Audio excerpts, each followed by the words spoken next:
টেবিলে এরকম খাবার দিলেই মনে হয় খাবারের উপরে ঝাঁপিয়ে পড়ি। আর দেখি কি আছে পাশে।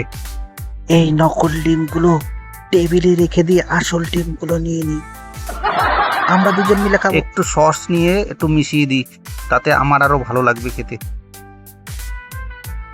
কি গরম, কি গরম, উফ, প্রচুর গরম, ধোঁয়া বেরাচ্ছে প্রচুর। তো ডিমটা খাই। বাবা কি শক্ত ডিম, ভাঙছে না কেন? এ তো প্রচুর শক্ত। ডিমটার মধ্যে কি আছে এত শক্ত, ফাটছেই না। আবার কত জোরে বাড়ি মারো, দূর পড়েই গেল ডিমটা। কেউ দেখছিও না, কেউকে। এটা ট্রাই করে দেখি। দূর, এটাও তো ভাঙছে না, এটা প্রচুর শক্ত।